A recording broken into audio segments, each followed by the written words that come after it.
Yo, what is up everyone? I'm back again with another video, and in this video, unfortunately I'm not taking a look at the Dilanza because I just returned from my Japan trip and I actually got some other kits that I would want to build first before the Dilanza. And it is none other than the Gundam Pharact. Yes, I actually got this when I was going to Japan and I actually got it for a good price. So yes, this box wasn't this damaged when I bought it. It just got ruined in transport, but it's fine, I guess. Everything is still good. But yeah, unfortunately it didn't make it back perfect, but I'll take it. And yeah, so you can see here we have a new cutting mat here. It's actually quite small, smaller than the one I have. Wait, let me just take it real quick.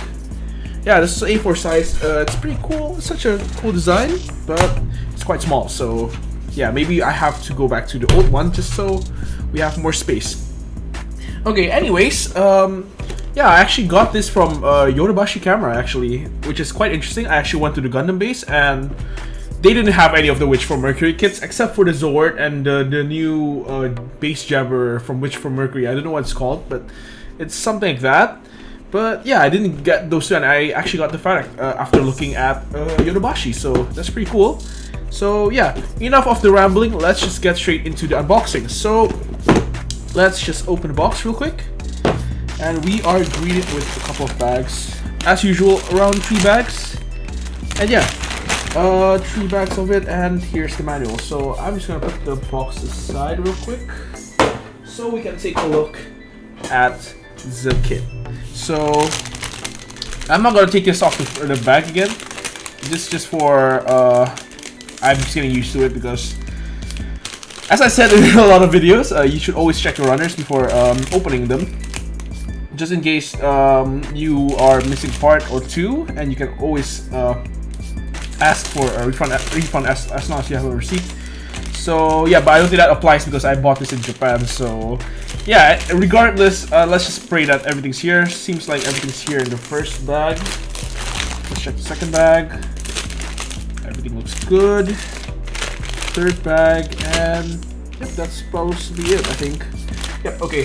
So yeah, let's just check it real quick with the parts list. There's 6 runners and 7 including the beam saber. So 1, 2, 3, 4, 5, and 6, 7. Okay.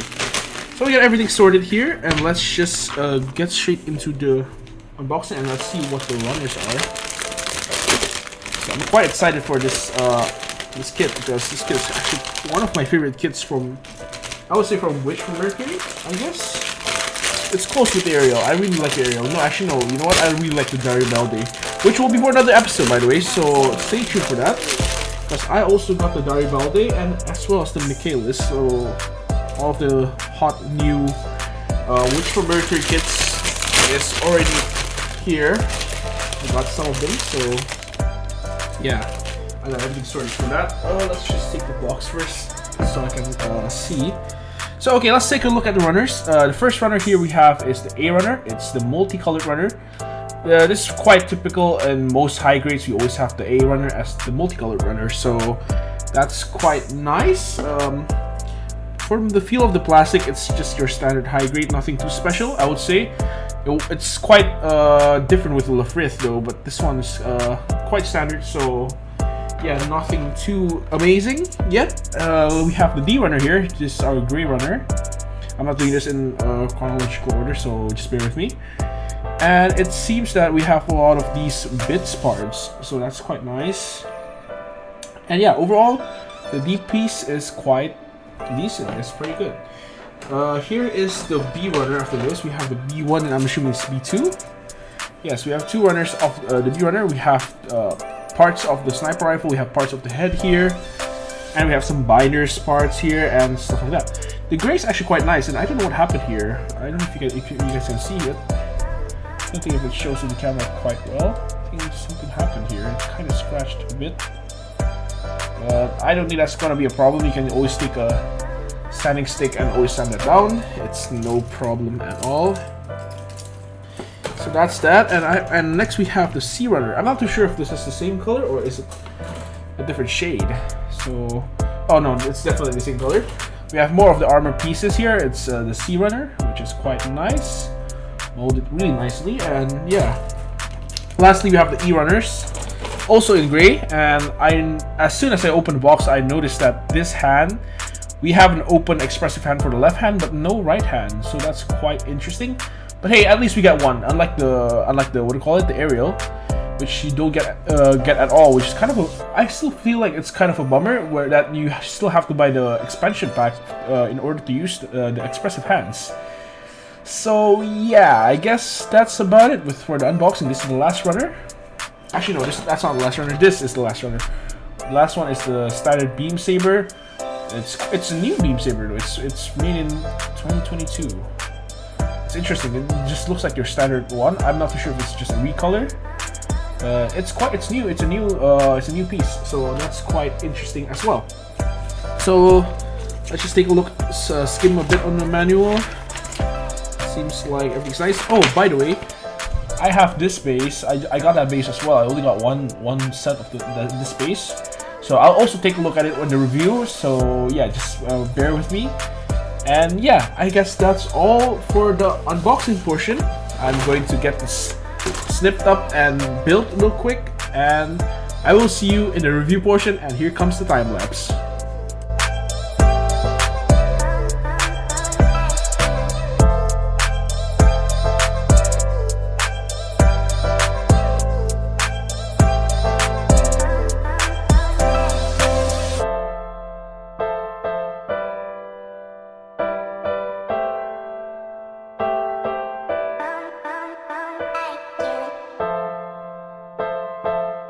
Okay, welcome back everyone, and here is the finished product of the Gundam Pharact. And yes, I did have my other cutting mat back on the table, and yes, I think I forgot to mention when I was doing the unboxing that it includes the sticker sheet, of course. And as you can see, there's the foil stickers here. It's pretty obvious which one are the foil ones. Those are the red ones. And yeah, I feel like there's a slight problem with the one labeled number 1 here, the gray one. Because it goes on top of the head. Let me just like get this off first. So it goes on top of the head here. I know that the camera doesn't pick it up that well, but that sticker is quite concerning to say the least, because it looks kind of weird. I'm just gonna try it. Yeah, I think you can see it there if it focuses. Just give it some time. Let the autofocus work. And it's not working. Okay. But it's like right here. So yeah, I'm kind of iffy about that part, but besides that, this kit is amazing, and I have it on a pose right here. So yeah, you can pull off cool poses like this. So let me just get the weapon out real quick from the hand, and we can just like review it. So yeah, okay, I'm just gonna unpost this real quick and put the base away. So give me some time. Let's just unpost it real quick. I feel like it's quite easy. Oh, I basically detached it. Oh my god, I almost killed it. Yep, there we go. Let's just slowly pose it back. And yes, here we go. Okay, so yep, here is the entire Gundam Pharact, and it has no limbs right now because the limbs are down there. One is still attached to the rifle, and one's just the open widespread one. So yeah, I would say this is a very cool unit, and I would say this is very reminiscent of the Bjarlin. I have the Bjarlin with me right there, but it's kind of hard to get it out. But I feel like some design aspects of the Pharact is quite similar to the Bjarlin. But I'm not too sure who designed it because I'm pretty sure in lore, like Gundam the Witch from Mercury lore, like each company has like their own like mecha designer, and it's actually kind of cool. I'm not too sure what, so I will refrain from saying like who it actually is. But yeah, but this is very reminiscent of the Bjarlin, so it's so cool. I really like the Bjarlin design, so this is very cool to me. Yeah, so let's just get straight to the articulation. So I'm gonna take off this backpack first because the backpack has its own articulation, and it's quite surprisingly detailed. There's a lot of parts that makes up this backpack, so I have a lot of comments on that. Most of them are positive. I really like it. So yeah, let's work on the articulation first. From the head, you got a standard moving up joint here. It can look up quite well here. You can see. Put it aside, and also the head. All of the colors you see in its head is color accurate. It's all color separated with pieces here. The red piece on the eyes, and the what do you call this? This is like the Vulcans. I'm pretty sure that those are Vulcans, right? The red ones. Those are color separated, and it's quite cool. You got three colors here, I think. You have the light gray, you have the dark gray, and you have the red. So all of them are color separated, and you also have a clear part up here with a sticker down below, which I feel like could have been done better, but I guess it is what it is. It looks fine, I guess. It could have been better, but I'm not complaining because all of the Witch from Mercury kits has been really good. So yeah, that's all the pose for the looking up pose. And as for the down bend, you can actually bend this down quite sharply. Actually, you can see it right there. You bend it down quite sharply, and here is the normal head tilt right there. So that's pretty cool. As for the abs, it could crunch a bit forward. Unlike the aerial, it can't crunch that much. It could crunch quite a bit forward. Backwards, not so much. You will eventually pop this off the ball joint. But there's a good amount of movement forward actually, so that's not bad. So how about side to side? We also have side to side action here. That is very nice. And yeah, just don't push the joint that much, because it will pop off the ball joint. So yeah, that's not bad. That's a really good hip. I really like the hip. And waist down, you can do splits like this because it doesn't have side skirts. It also doesn't have front skirts, which means that it is not limited whatsoever. So the joint here is just a hole and a peg here. So yeah, it's quite simple, and you're allowed to have like lots of degree of movement here, which is pretty nice. And here we have the next part. It's the ankle joints. So yeah, it can bend quite well. No, it is a bit limited by this other piece, but yeah, there's nothing you could do with that. So that is good enough. And I would say one of the most unique features of this kit is its feet. You could actually extend this like this. There's a joint, like there's like straight up a joint that you can like. Let me just wait for it to focus a bit. Something a bit, because yeah, there you go. There's a joint that like you can like push it back and stuff like that. It's just pretty cool. Like the back part of the legs it's its own separate piece, so that's pretty cool. Let me just pop this off real quick. So yeah, the construction of the legs are quite interesting, to say the least. I think I kind of messed up. Wait, hold up. Oh yeah, I accidentally popped it off. Just pay attention while messing around with this kit. Like, do not break it, because I'm pretty sure this is quite prone to breaking if you play around with that C-clip too much. So yeah, just be aware of that. And yeah, and the Pharact also has this gimmick where it can bend its toes into like an arrow shape. So that's pretty cool. And yeah, that's about it. And yeah, I think that goes all for the articulation. I don't think there's much to it. So now we can take a look into the backpack now. So the backpack has really nice articulation here. You can fold it up like this. You can do this. You can do that. It's quite, what do you call it? It's quite, there's a lot of articulation on this part, which I'm quite surprised about. You can also pop this open to also reveal another thruster down there, which is pretty cool. And yeah, I think that's about it. I think this is compatible with the aerial, so I'm just gonna take the aerial real quick.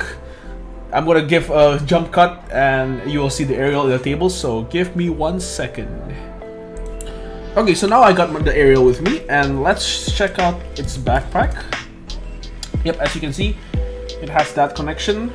And let's see if we can actually put the Pharact's backpack onto the aerial. And yes, it is compatible. So you can have like a kit bash of the aerial using the Pharact unit, which is actually kind of dope. I'm not gonna lie, it actually looks really nice. So that might be an option for you guys if you want to customize your aerial or your Pharact. That could be a kit bashing idea, which is pretty dope. I like that idea. And let's try doing it vice versa. That the aerial is fell down there. So we can attach the backpack here, and yes, you can. Which it kind of looks kind of odd, but yeah, it's pretty cool to see the Pharact naked without the backpack. So yeah, what I find quite interesting here is that you also got some attachment points here. These are some holes that I'm not too sure how big it is. Might be your standard 3mm holes, but it doesn't seem like it, because if I'm looking at the backpack, it might be a bit larger actually. So yeah, I'm not sure what they're planning to do with these, and there might be some expansion packs, but I don't think that's the case, because right now the first season has ended, and if you've watched it, I feel like the Pharact hasn't gotten that much action since it was defeated. So yeah, I feel like there is. I don't know what Bandai are planning to do with this. They might add something there. Might be another expansion pack like what we see from the Aerial, like with its booster packs and stuff like that. So yeah, I'm not too sure what these holes here might do in the future, but it's an interesting thought to see, to like think about, like what will they implement with those holes. So yeah, I guess that wraps up everything about the Pharact. It's a very solid kit. I would highly recommend this if you can get this for the correct price, because I know most of the Witch from Mercury kits, especially like with the Aerial and most kits here, they are legit out of stock everywhere. So yeah, if you're lucky enough to get this your hands on this kit, it's a really solid kit if you can get it for the right price, because it retails for around 18,080. No, 18,000. No, 18,000. No, it's not 18,000. It's 1,880. What am I saying? So yeah, it's around $10, $50. So 50 USD. I mean, so just to not confuse my fellow viewers. And yeah, it's a affordable kit. It's really nice. I would say it's better than most high grades, and Witch from Mercury line has been absolutely bangers. It has what do you call it? Have been pulling out some bangers recently. So yeah, I would highly recommend the Witch from Mercury kits. I will be reviewing more of the Witch from Mercury kits. Like this video if you enjoy it. Dislike it if you didn't enjoy it. And yeah, I guess that's all for today's review. I will see you later when I review either the Garibaldi or the Dilanza. So yeah, I will see you guys when that episode drops. See you.